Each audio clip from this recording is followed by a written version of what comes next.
Assalamualaikum warahmatullahi wabarakatuh. Yang saya hormati Bapak Ibu dosen pengawas ujian kinerja mahasiswa PPG dalam jabatan angkatan 2021. Perkenalkan, nama saya Tanzil Ramadhani Ansor. Saya guru fikih Madrasah Aliyah Pondok Pesantren Abdurrahman, Kecamatan Kikim Timur, Kabupaten Lahat, Sumatera Selatan. Saat ini saya adalah mahasiswa PPG dalam jabatan Angkatan 3 2021 di LPTK Universitas Raden Patah, Palembang. Pada hari ini Senin tanggal 13 September 2021, saya akan melaksanakan praktek pembelajaran untuk memenuhi ujian kinerja dalam jabatan Angkatan 3 tahun 2021. Sekian saya ucapkan terima kasih. Wassalamualaikum warahmatullahi wabarakatuh.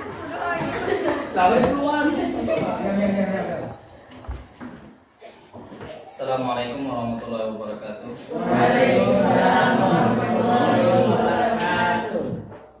Silakan berdoa terlebih dahulu. Al-Fatihah.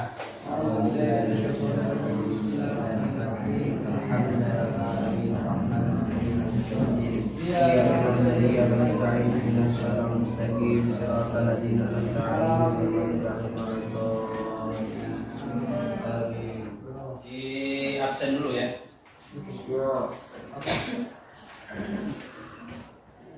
Saifullah Hadir Pak. Alwi Abbas Ada. Aris Munandar Hadir. Rengki Eko Hadir. Agil Hadir. Arija Hadir. Derisko Hadir. Muhaimin Aziz Ya. Supile Hadir. Alia Salsabela Hadir. Dipa Isa Fitri Dwi Fadila Lydia Eprianti Diosin Maulida Hasana Bila Aura Jasmine Nur Abida Okte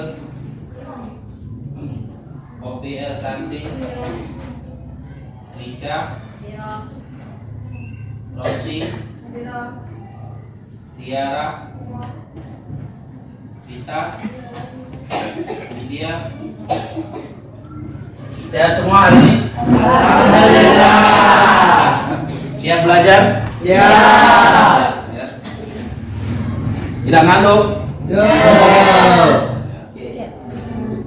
Ya, bismillahirrahmanirrahim. Pada hari ini kita akan membahas masalah hudud, yaitu materi mencuri.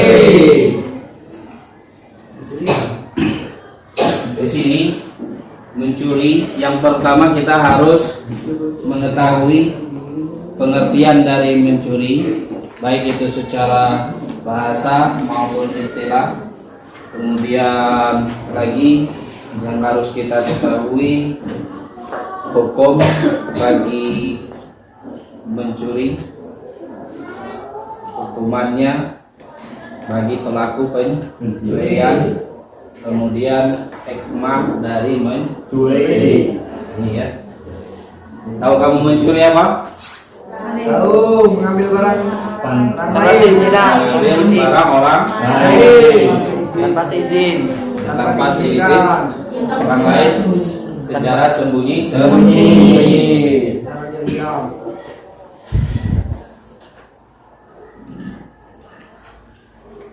Pengertian mencuri pertama secara bahasa. Secara bahasa adalah mengambil harta atau selainnya secara sembunyi-sembunyi. Dalam artian mengambil harta orang lain secara sembunyi. Sedangkan secara istilah adalah mencuri, mengambil harta orang lain dari penyimpanan yang biasanya dalam penyimpanan yang layak dan diambil secara diam-diam dan sembunyi-sembunyi. Kemudian bukti prakteknya, ini praktek pencuri ya. Nah, kita harus dalam hal mempraktekkan apakah itu barang tersebut mencuri. Nah, pertama harus ada saksi, yaitu dua orang saksi, dua orang saksi yang adil dan mereka menyaksikan bahwa itu adalah orang yang mencuri. Kemudian yang kedua, pengakuan dari pelaku pencuri. Nah, ini pelaku dari pencuri. Orang yang mencuri tersebut mengakui bahwa dirinya memang benar mencuri. Gitu. Kemudian yang ketiga, sumpah dari penuduh. Dalam artian orang yang menuduh mencuri itu bersumpah memang benar-benar melihat orang tersebut mencuri. Itu ya. Kemudian yang selanjutnya, hak pencurian. Itu hukuman bagi orang yang mencuri. Sebagaimana di dalam Quran surat Al-Maidah ayat 38 dijelaskan, as-sariqu was-sariqatu faqta'u aydiyahuma jazaa'an bima kasaban nakalam bima minallah wallahu azizun hakim. Baik itu laki-laki ataupun perempuan yang mencuri, maka keduanya mereka harus potong tangan sebagai balasan bagi perbuatan mereka yang mereka lakukan sebagai siksaan dari Allah.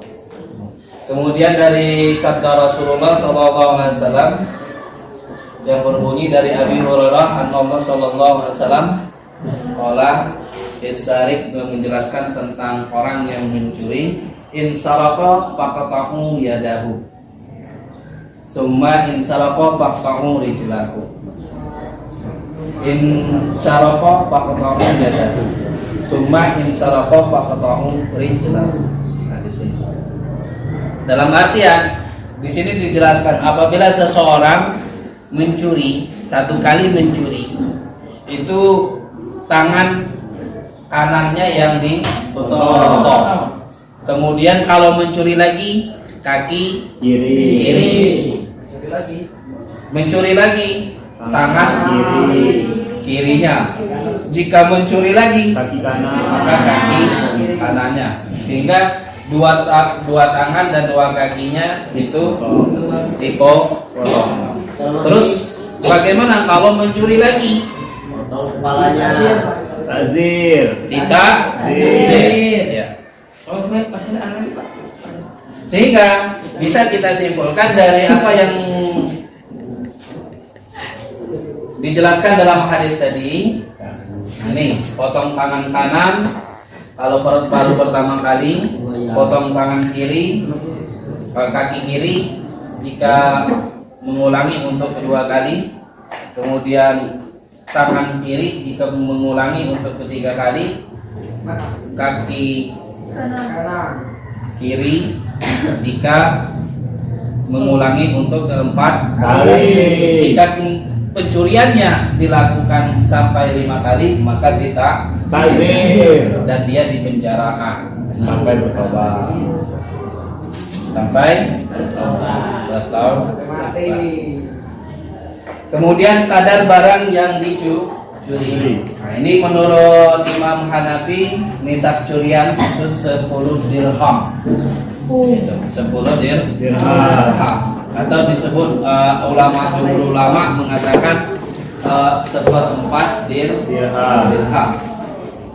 Satu dirhamnya kurang lebih 3,25 gram emas ya, atau 3 dirham perak, sebagaimana itu didasarkan hadis Nabi SAW dari Aisyah radhiyallahu anha menjatuhkan had potong tangan pada pencuri 1/4 dirham atau lebih ini kadarnya, supaya bisa mendapatkan hukuman atau dijatuhkan hukuman harta yang dicuri itu mencapai 1/4 dirham, 1/4 dinar atau 10 dirham, gitu ya. Kemudian yang selanjutnya hikmah had bagi pencuri. Nah, ini. Yang pertama, supaya seseorang itu tidak mudah mengambil barang orang lain. Kenapa? Karena mempunyai efek ganda. Efek ganda yang pertama yaitu sanksi moral. Kalau sanksi moral berarti kita merasa malu dengan orang lain. Kalau umpamanya pencurinya tidak merasa malu, nah ini sudah kebangetan ya. Sudah kebangetan. Berarti tidak ada rasa malu lagi. Berarti mereka tidak merasa bersalah dengan mencuri. Kemudian yang kedua, mendapatkan sanksi berupa hak Adam, yaitu hak hukuman mencuri. Hukuman mencuri ya dipotong tangan. Kemudian yang kedua, seseorang akan memahami betapa hukum Islam tersebut benar-benar melindungi hak milik orang lain. Seseorang, karena Allah terkait harta manusia bukan hanya dari sisi jumlah, tapi lebih daripada itu ya. Kemudian harta tersebut telah dimiliki secara sah melalui jalur halal. Memang barang yang dicuri itu milik orang lain yang secara sah pemiliknya. Gitu. Dan itu akan mendapatkan jaminan. Kalau tidak dibuktikan dengan keabsahannya, ya tidak dapat dijadikan kepemilikan. Gitu ya. Kemudian yang ketiga, hikmahnya menghindarkan manusia dari sikap malas. Menghindarkan dari sikap malas. Kalau mencuri itu adalah orang yang malas bekerja ya. Tapi kalau kita rajin bekerja, insya Allah sifat mencurinya itu akan hilang gitu ya. Kemudian yang keempat, membuat jerah pencuri hingga dirinya terdorong untuk mencari rezeki yang halal. Nah, ini ya, orang akan bermotivasi mencari harta yang halal, tidak dicari dengan cara mencuri, itu tidaklah halal. Nah itu ya. Terus dari penjelasan singkat Pak ini, Pak akan menayangkan. Ini, silakan kalian cermati dan beri pertanyaan yang relevan ataupun pernyataan yang relevan tentang gambar tersebut.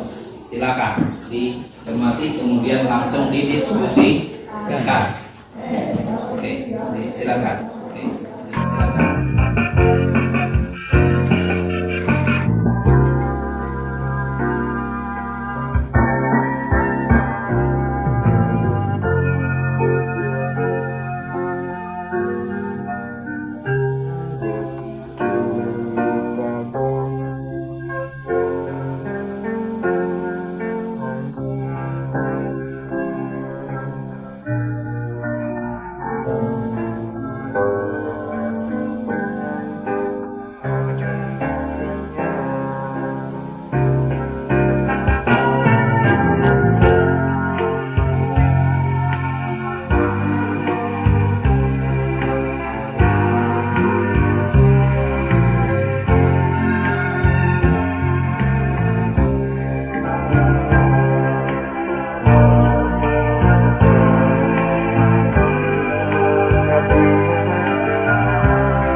Coba kita saksikan. Saya Pak.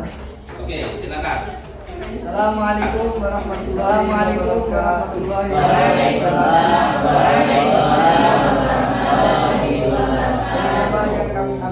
Gambar yang kami amati, itulah seorang pernah melakukan seorang dan dia ini bertaubat bagaimana caranya.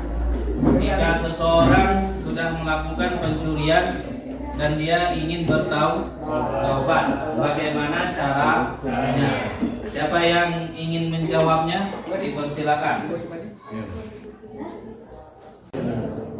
Assalamualaikum warahmatullahi wabarakatuh. Waalaikumsalam warahmatullahi wabarakatuh. Saya akan menjawab pertanyaan dari kelompok 1 garis.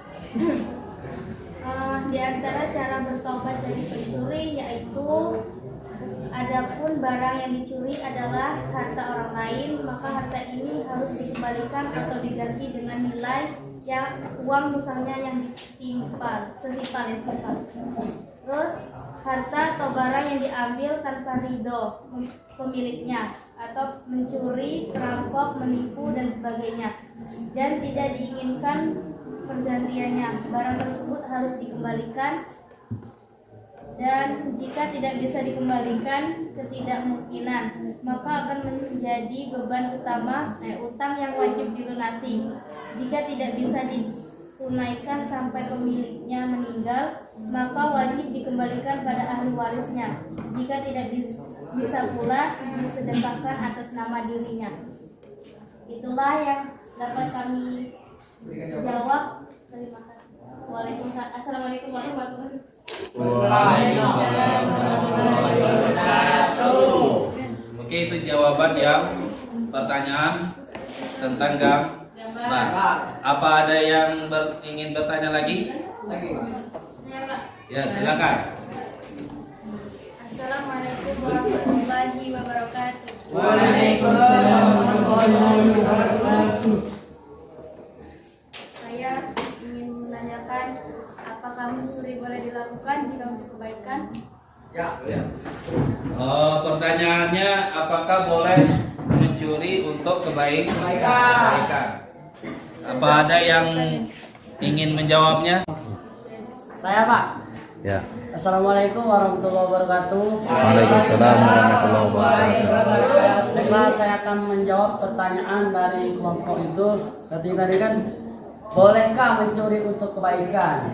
Jawabannya, terdapat sebuah hadis yang berbunyi dari Abu Zar Jundub bin Junadah dan Abu Abdurrahman Mu'adz bin Jabal radhiyallahu anhuma. Dari Rasulullah SAW bersabda, bertakwalah kepada Allah dimanapun engkau berada. Iringilah keburukan dengan kebaikan, niscaya kebaikan tersebut akan menghapuskan keburukan, dan pergaulilah manusia dengan akhlak yang mulia. Hadis riwayat Tirmizi dan dia berkata hadis hasan sahih.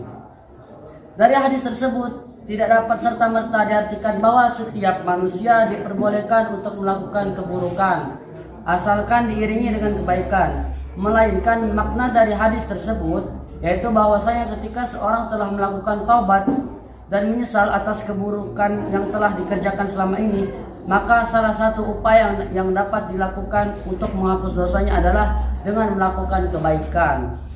Itulah yang dinamakan dengan taubat an-nasuha atau taubat yang sebenar-benarnya taubat. Terkait melakukan pencurian dengan tujuan kebaikan dalam istilah Islam tidaklah diperbolehkan. Sebagaimana dalam Al-Quran surat Al-Baqarah ayat 42, Allah Subhanahu wa taala berfirman yang artinya, janganlah kalian campur adukan antara kebenaran dan kebatilan, dan kalian sembunyikan yang benar padahal kamu mengetahuinya. Mungkin itu saja yang dapat saya jawab tadi. Wassalamualaikum warahmatullahi wabarakatuh. Waalaikumsalam warahmatullahi wabarakatuh. Ya, itulah tadi jawabannya. Mungkin ada lagi yang ingin bertanya? Saya Pak. Ya, silakan. Assalamualaikum warahmatullahi wabarakatuh. Waalaikumsalam warahmatullahi wabarakatuh. Saya ingin menanyakan hukuman apakah yang diberikan oleh pencuri? Hukuman apa saja yang diberikan kepada pencuri? Oke, itu pertanyaan selanjutnya. Apakah ada yang ingin menjawabnya? Assalamualaikum warahmatullahi wabarakatuh. Waalaikumsalam warahmatullahi wabarakatuh. Saya ingin menjawab pertanyaan yang barusan dipertanyakan oleh teman saya. Adapun teknis pelaksanaan had pencurian yang lebih detail dijelaskan dalam hadis Rasulullah SAW berikut yang berbunyi, yang artinya dari Abu Hurairah radhiyallahu anhu, sesungguhnya Rasulullah bersabda mengenai pencuri, jika ia mencuri kali pertama, potonglah satu tangannya. Kemudian jika ia mencuri kali kedua, potonglah salah satu kakinya. Jika ia mencuri kali ketiga, potonglah tangannya yang lain. Kemudian jika ia mencuri kali keempat, maka potonglah kakinya yang lain. Hadis riwayat Al-Baihaqi. Supaya lebih jelasnya, dari mazhab Imam Malik dan Imam Syafi'i berpendapat bahwa had mencuri itu mengikuti urutan sebagaimana yang pertama, potong tangan kanan jika pencurian itu baru dilakukan pertama kali. Setelah itu jika masih mencuri, potong kaki kirinya, dan jika masih mencuri lagi, dipotong tangan kirinya, dan jika masih mencuri lagi, dipotong kaki kanannya. Dan jika sudah keempat kali hingga masuk yang kelima, dia ditakzir hingga wafat. Terima kasih, sekian dari saya. Wassalamualaikum warahmatullahi wabarakatuh. Waalaikumsalam warahmatullahi wabarakatuh. Oke, itulah tadi jawaban pertanyaan tentang hukuman bagi pencuri. Kemudian yang ingin menyimpulkan, silakan. Pak. Ya, silakan. Assalamualaikum warahmatullahi wabarakatuh. Waalaikumsalam warahmatullahi wabarakatuh. Baiklah, saya akan menyimpulkan hasil diskusi kami, yaitu pengertian mencuri secara bahasa adalah mengambil harta secara sembunyi-sembunyi. Nah, pengertian mencuri secara istilah yaitu mengambil harta orang lain dari penyimpanan yang layak secara diam-diam dan sembunyi-sembunyi. Dikategorikan mencuri memenuhi beberapa syarat. Yang pertama, pelaku pencurian adalah mukhalaf. Yang kedua, barang yang dicuri milik orang lain. Yang ketiga, pencurian dilakukan dengan cara diam-diam atau sembunyi-sembunyi. Yang keempat, barang yang dicuri disimpan di tempat penyimpanan yang layak. Yang kelima, pencuri tidak memiliki andil kepemilikan terhadap barang yang dicuri. Yang keenam, barang yang dicuri mencapai jumlah 1 nisab. Dari ayat Al-Quran surat Al-Ma'idah ayat 38 dan hadis Nabi bisa disimpulkan bahwa hukuman bagi pencuri yang pertama, dipotong tangan kanan jika pencurian baru dilakukan pertama kali. Yang kedua, potong kaki kiri jika pencurian dilakukan untuk kedua kali. Potong tangan kiri jika pencurian dilakukan untuk 3 kali. Potong kaki kanan jika pencurian dilakukan untuk keempat kali. Jika pencurian dilakukan untuk kelima kalinya, maka hukuman bagi pencuri yaitu ditakzir atau dipenjarakan hingga dia tobat. Kadar barang yang dicuri harus mencapai 10 dirham atau 1/4 dinar emas, bisa juga 3 dirham perak. Jika pencurian dimaafkan, maka tidak dijatuhi hukuman. Hikmah bagi pencuri yang pertama, seseorang tidak akan dengan mudah mengambil barang orang lain karena hal tersebut akan memunculkan efek ganda. Ia akan menerima sanksi moral yaitu malu, sekaligus mendapatkan sanksi yang berupa hak adam yaitu had. Hikmah yang kedua, seseorang akan memahami betapa hukum Islam benar-benar melindungi hak milik seseorang. Hikmah yang ketiga, menghindarkan manusia dari sikap malas. Hikmah yang keempat, membuat jerah pencuri hingga dirinya terdorong untuk mencari nafkah yang halal. Baiklah, itu saja yang bisa saya sampaikan. Saya akhiri. Wassalamualaikum warahmatullahi wabarakatuh. Waalaikumsalam warahmatullahi wabarakatuh. kesimpulan dari apa yang telah kita pelajari, baik itu melalui LKPD maupun pengamatan gambar, mungkin cukup dulu sampai di situ. Mudah-mudahan apa yang telah kita sampaikan, kita pelajari bermanfaat. Amin. Mungkin nanti insya Allah kita akan bertemu lagi pada pertemuan berikutnya dan pada materi yang lain. Kita akhiri. Bismillahirrahmanirrahim. Bismillahirrahmanirrahim. Barakallahu. Barakallahu.